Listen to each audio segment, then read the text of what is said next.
Hey guys, just a quick little tour through the shop for you for the advisory committee meeting.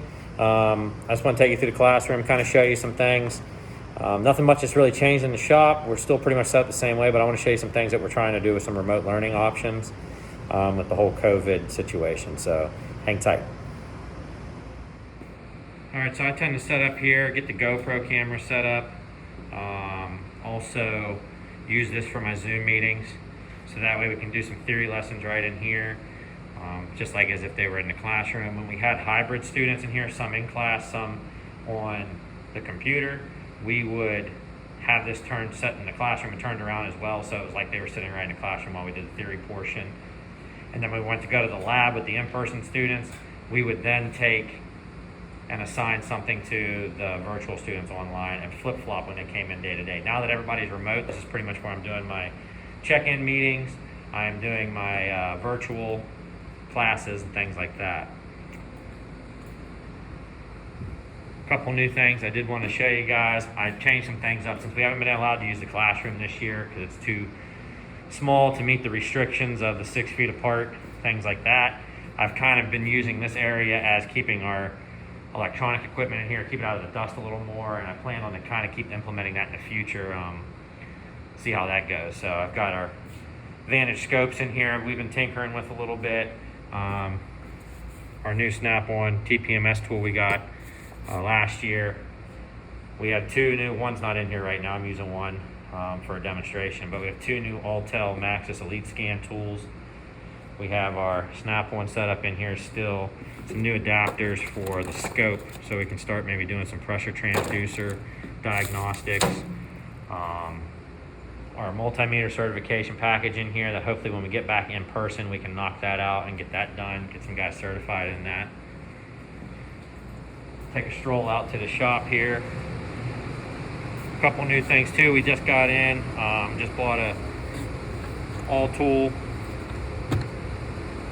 fuel injector cleaner set and throttle body induction service set, so we can start maybe teaching. It's not on our task list for doing throttle body or induction services, but I thought it'd be a good idea to start when we had some time teaching some services, because all the shops they're going to work at wants to try and sell some services, and especially in today's day and age with direct injection on vehicles and intake valves getting carboned up so bad, I thought it'd be a good idea to start discussing how that plays into that as well.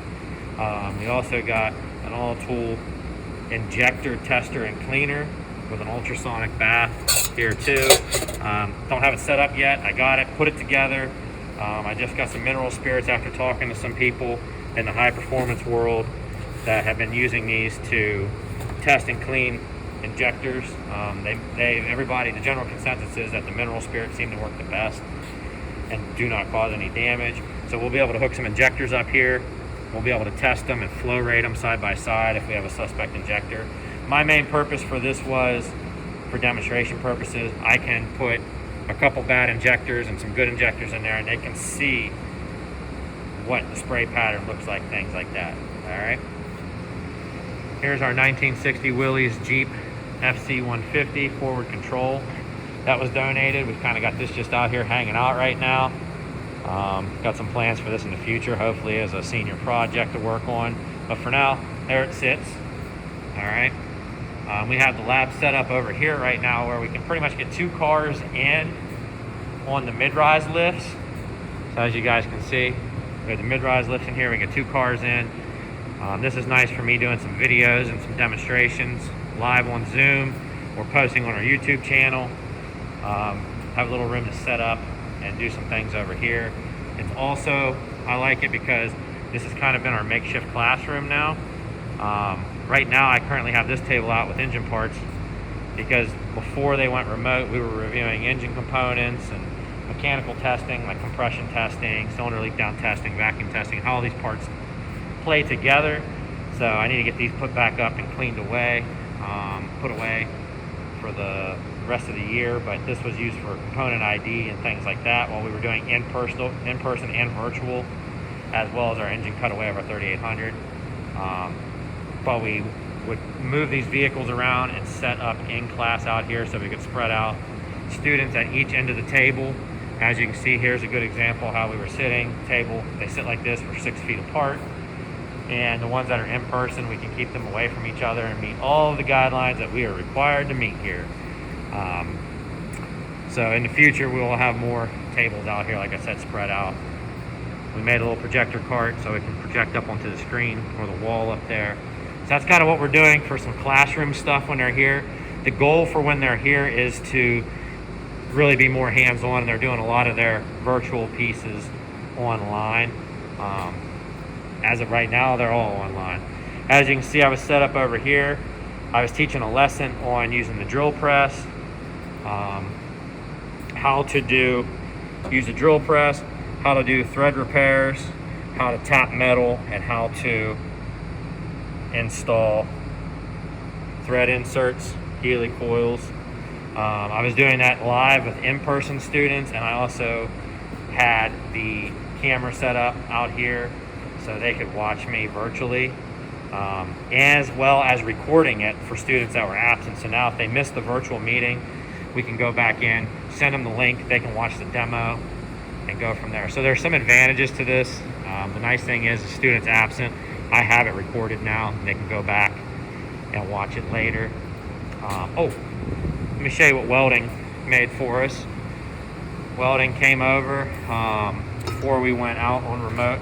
Had a couple seniors make some stands here for us. So what they did is they basically mounted some S10 knuckles here on this with a pivot point. We're gonna bolt these, they drilled it, we're gonna bolt these to the workbenches so we can set up some workstations spread apart, and they can practice wheel bearing surfaces, things like that on this. So we're putting together some things like that in this time as well. We did purchase a new tire spreader. It's all bolted to the floor, works, we're ready to use it. We've used it to repair a few tires on customer cars already. Still just waiting to get some wiring ran for the light, but other than that, it's working good for tire repairs. It's a nice setup. We mounted it right here on the other side of the fence next to our tire repair area. So not much has changed here. We still have the same machines that we've had before in this area. We're moving over into this side of the shop. I'll show you kind of some things here. This morning I was doing a recording on how to check coolant strength and mixture using hydrometers, refractometers, and then their assignment was to go through the curriculum and identify 2 other ways that we can test coolant, like pH strips, testing electrolysis with a voltmeter. So we're just trying to make do, repurpose some things. So this old cart that I found here, it's pretty good height for engine bay height, so we tend to set up the iPad so they can see what I'm doing under the hood on live meetings or while I'm recording. Bring the carts out so we can lay the tools out and show them what we're talking about. And as you can see up here, I purchased a GoPro 8 with the media mod attachment for our class. I have different adapters. I have tripod stands. This is a magnetic clip. So we've been using this to record video lessons and demonstrations. It also has the capability of doing some live streaming to YouTube channel, things like that. Nice thing about this is we can stand here and talk. It auto flips and corrects, and then I tend to point it down and it can look down and see exactly what we're doing. This allows me to have different ways to video, different perspectives at the same time. So it's a pretty cool little get up. All right, so there's just some ways that we're doing. This is kind of a setup in a little bay right here for our presentation I was doing this morning virtually. All right. We did make some demo stands this year before the kids went out remote. This was an old S10 rear end that we took, an old engine stand, and bought differential adapters for, put it together. So this will be useful for differential theory, differential services.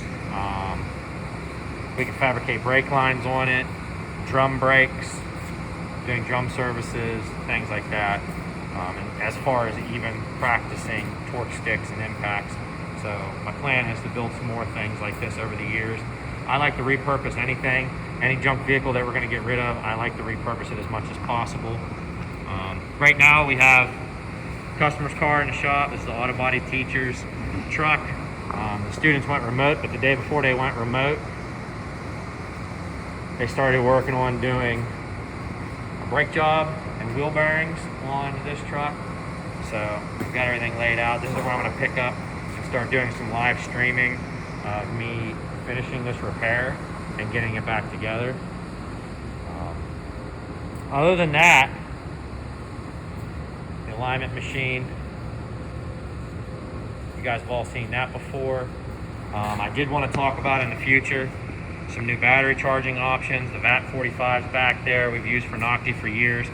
The GR8 is here, the more modern option, but after talking to some people in industry, I've realized that even this is starting to kind of go by the wayside. General Motors, I know, has a new system out. I'd like some input on that from you guys. I'd also like to talk about the Snap-on battery starting charging system certification package that comes with a new system as well. Just want to give the students as many options to learn on different types of equipment as possible. That way if they go to independent shop or a dealership, they're kind of prepared. We have made some modifications to the Hunter lift. We've got the airlines up and working so we can do short airlines to alleviate some safety hazards of tripping. Air hoses, added some air hoses periodically around the shop. We're just waiting on one last fitting here that we needed to get that goes up inside here as a specialty fitting, and then we'll get that all buttoned up. All right, so quick little tour of the shop. Like I said, most everything still looks the same, but try to show you guys what we've been doing to try and do some virtual content. And if you guys are curious about anything too, you can check out our YouTube page. All right, thank you guys. Thanks for participating in the advisory committee meeting. You guys really help out with us. I appreciate your dedication and support to our program. Thank you.